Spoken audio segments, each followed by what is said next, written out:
permanece naquilo que aprendeste, de que foste inteirado, sabendo de quem o tens aprendido, e que desde a tua meninice sabe as sagradas letras, que podem fazer-te sábio para a salvação pela fé que há em Cristo Jesus. Toda a Escritura é divinamente inspirada e proveitosa para ensinar, para redarguir, para corrigir, para instruir em justiça, para que o homem de Deus seja perfeito e perfeitamente inteirado para toda boa obra. Bem, podeis acessar o capítulo 4 da primeira carta, falando sobre o tempo da apostasia que chegaria. E um dos sinais desta apostasia que já está às portas, que já está sendo evidenciada, é a desvalorização, o descrédito e o desdém, a arrogância contra a palavra de Deus. Você pode observar que no contexto em que nós vivemos hoje, que no contexto que nós estamos presenciando, a palavra de Deus já não é mais obedecida e crida como tempos atrás. Muitos estão querendo até mesmo dar um novo significado para a palavra de Deus.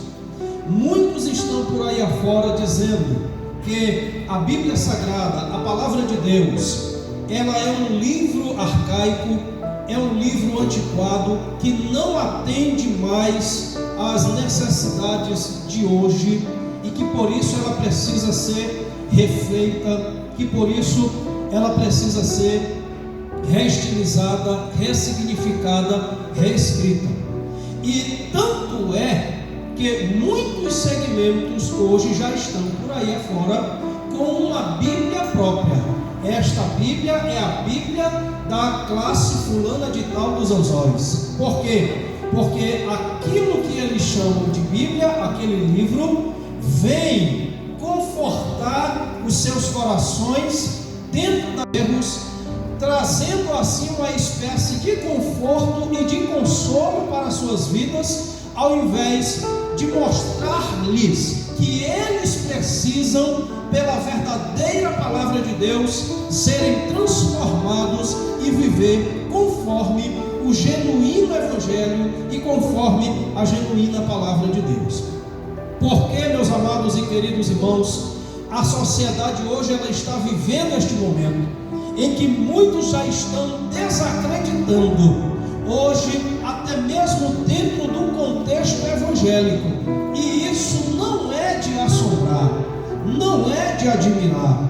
O apóstolo Paulo, quando ele está se despedindo dos anciãos da igreja de Éfeso, lá na cidade de Mileto, no seu discurso final, em que ele termina o discurso em prantos e abraços com os anciãos da igreja em Éfeso, ele diz, o apóstolo Paulo diz aos anciãos: olhai pelo rebanho de Deus, ao qual o Espírito Santo vos constituiu bispos, porque eu sei que depois da minha partida surgirão no meio de vós lobos devoradores que não pouparão o rebanho.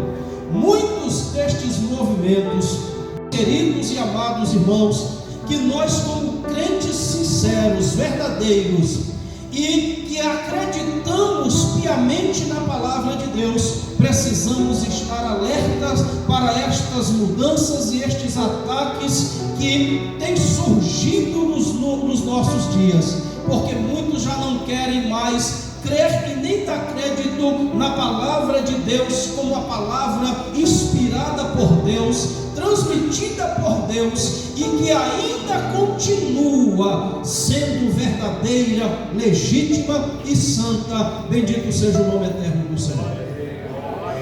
Primeiro, para nós partirmos aqui para a nossa reflexão, nós precisamos entender que Deus, Ele mesmo se revelou ao homem. Deus se revelou ao homem. Diga assim comigo bem forte: Deus se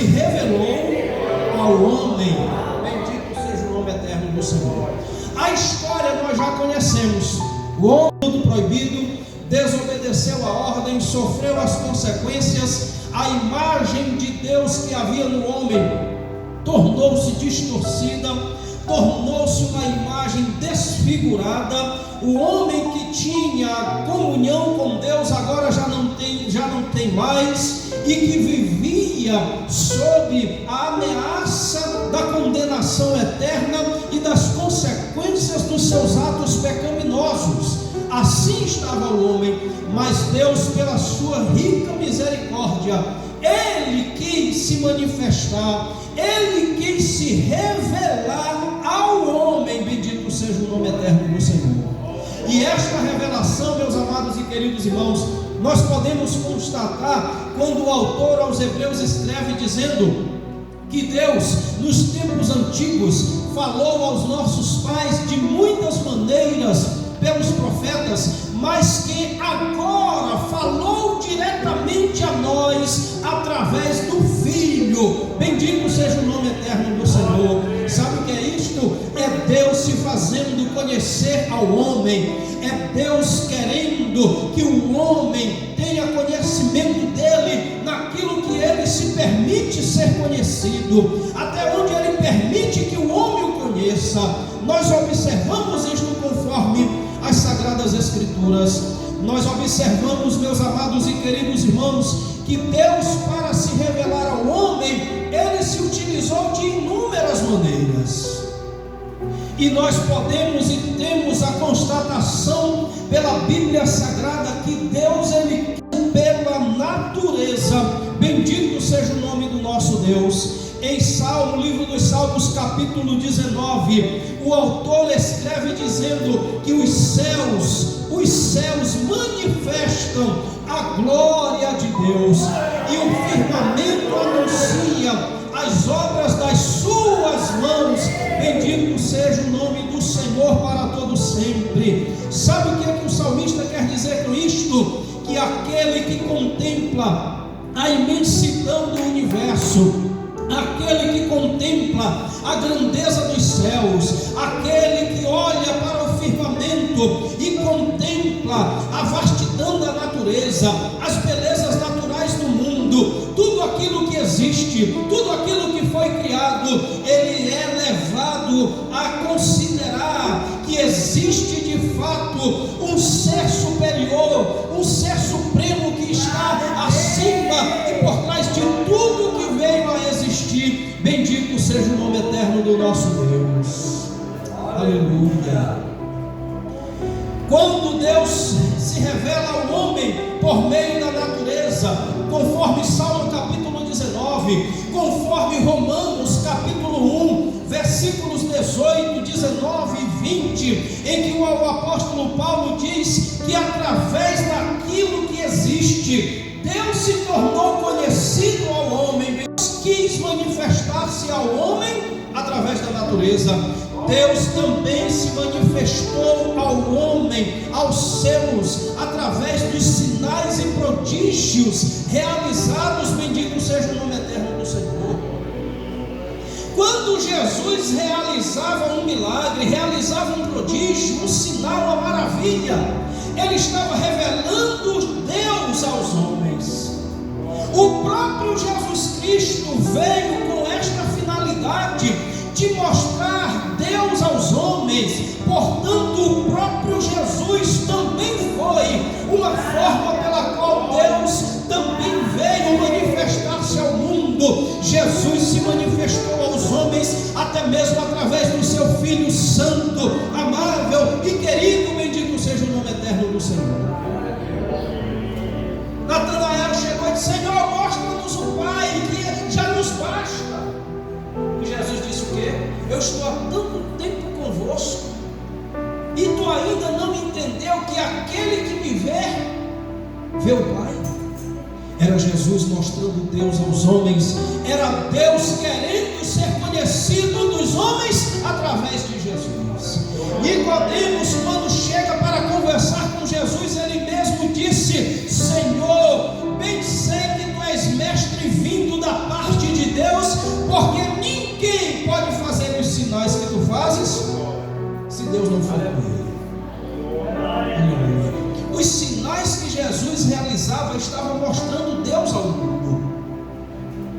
João escreve dizendo assim: olha, muitas outras coisas foram feitas, muitas escritas para que creiais que Ele é o Cristo, Filho de Deus.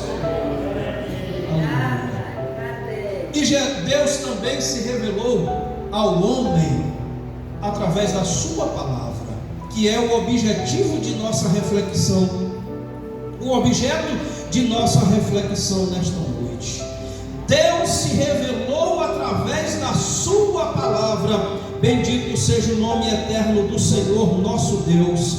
Meus amados e queridos irmãos, nós entendemos que Deus se revelou ao homem pela natureza. Deus se revelou ao homem até mesmo através de Cristo Jesus e dos sinais que este operara, mas Deus também se revelou a nós através da sua palavra. É por isso que nós não podemos jamais deixar de acreditar, deixar de crer, deixar de guardar no coração a palavra de Deus, mesmo que o mundo esteja caminhando contrário à vontade de Deus, mesmo que o mundo esteja caminhando um sentido totalmente oposto ao dos princípios da palavra de Deus, porque a palavra de Deus ela foi inspirada pelo próprio Deus. O apóstolo Pedro escreve dizendo que os homens que a escreveram não escreveram de si mesmo, mas que foram inspirados pelo Espírito Santo. Era Deus falando aos homens através de homens. Bendito seja o nome eterno do Senhor. Era Deus falando com a humanidade através da sua palavra.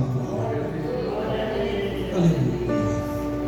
Com a coroa da sua criação, nada mais óbvio do que usar nas suas mãos homens que viessem escrever aquilo que o próprio Deus estava inspirando. Então, meus amados e queridos irmãos, a Bíblia Sagrada, a palavra de Deus, ela é a inspiração verbal de Deus, ela é a revelação escrita de Deus ao mundo. Nós não podemos ter receio nenhum de crer, de viver e de praticar aquilo que a palavra de Deus está nos ordenando. Aleluia. Nós não podemos jamais deixar de guardar no coração e de ter a palavra de Deus como a revelação escrita do próprio Deus. O próprio Jesus Cristo disse: vocês cuidais que as Escrituras têm a vida eterna, e as Escrituras falam de mim. Bendito seja o nome eterno do Senhor. Jesus é a revelação de Deus ao homem, a palavra de Deus, a Bíblia Sagrada é a revelação de Deus ao homem. Bendito seja o nome eterno do Senhor. A Bíblia é a revelação escrita de Deus a nós. Jesus é o Verbo vivo que encarnou e também veio revelar Deus aos nossos corações. Bendito seja o nome eterno do Senhor. Podemos crer que a Bíblia é a palavra de Deus. Bendito seja o nome eterno do Senhor. A Bíblia, por ser a palavra de Deus, a Escritura Sagrada, por ser a revelação de Deus escrita, conforme o apóstolo Paulo diz que toda Escritura é divinamente inspirada e proveitosa. Por isso o apóstolo Paulo ele diz aqui: porém tu, aqui ele está falando a Timóteo. Aqui já foi a última carta que o apóstolo Paulo escreveu. Depois disso aqui ele morreu, foi decapitado. Ele dando as últimas instruções ao seu filho na fé, Timóteo, ele diz da seguinte maneira: tu porém, como é que está dizendo aí, senhores? Permanece naquilo que aprendeste e de que foste inteirado. Permaneçamos naquilo que nós fomos inteirados, naquilo que nós aprendemos, naquilo que nós fomos instruídos, na palavra de Deus. Bendito seja o Senhor. Aí lá na frente ele diz: porque toda a Escritura é divinamente inspirada e proveitosa. Pela Bíblia ser a palavra de Deus inspirada, a palavra, o próprio Deus revelando-se através da sua palavra, ela deve ser lida. Bendito seja o nome eterno do Senhor. Diga comigo assim bem forte: eu leio a Bíblia. Irmãos, a leitura da palavra de Deus nos fortalece, aumenta a nossa fé, nos dá resistência nos tempos maus, conforta o nosso coração, diz quando é que eu preciso me ajeitar, entenderam? Porque aquela leitura de caixinha de versículos bíblicos do coração, aquilo ali não serve não. Eu vou saber o que é que Deus quer falar comigo, eu vou tirar aqui um versículo bíblico da caixinha de versículo bíblico. Aí lá só tem maravilha, lá só tem coisa boa. O Senhor vai te abençoar, o Senhor vai te dar isso, o Senhor é contigo. Mas a palavra de Deus, ela também fala contra os meus próprios pensamentos, a minha própria vontade, contra aquilo que é contrário à palavra de Deus e que está na minha vida. Só que geralmente às vezes a gente não quer isso, né? A gente só quer o lado bom da coisa. Mas quando a palavra de Deus vem para confrontar o nosso pecado, a nossa vida de desmantelo, a gente fica se contorcendo um pouquinho, mas é para o nosso bem. Verdade. Entenderam? Por isso nós precisamos ler a palavra de Deus. Leitura devocional, leitura diária. Pastor, Leitura do que lê e o que guarda. O apóstolo Tiago diz: aquele que lê, mas não pratica, não é bem-aventurado. Bem-aventurado é aquele que lê e pratica. Como é que eu vou praticar se eu não ler? Como é que eu vou? Irmãos, olha, a gente precisa de leitura devocional da Bíblia. Pelo menos 5 minutos por dia, um capítulo por dia, 2 capítulos. É necessário para a nossa vida. Colocar um propósito no coração de esse mês eu vou ler o livro dos Salmos inteiro. Aí você todo dia vai lá. Todo dia dá uma mergulhada lá no livro dos Salmos. Certo? A Bíblia, por ser a palavra de Deus, deve ser lida e deve ser o quê? Obedecida. Se eu leio e creio, obviamente eu preciso o quê? Obedecer a palavra de Deus. A palavra de Deus. Alguém pode dizer, pastor, mas o obedecer e o viver é porque assim, às vezes você obedece em momentos, mas em outros não. Entenderam? Mas quando você vive constantemente, nós estamos obedecendo. Porque a obediência não passa a ser algo momentâneo, ela passa a ser o quê? Algo constante na nossa vida. E é assim que a palavra de Deus deve ser para nós. A palavra de Deus deve ser guardada no nosso coração. Salmo 119, guardeis. Vamos guardar a palavra de Deus no nosso coração. Cuidado, irmãos. Tem muitos movimentos por aí, muitas denominações por aí dizendo ser igreja, mas a palavra de Deus não está mais lá. Muitos cultos televisivos por aí, pela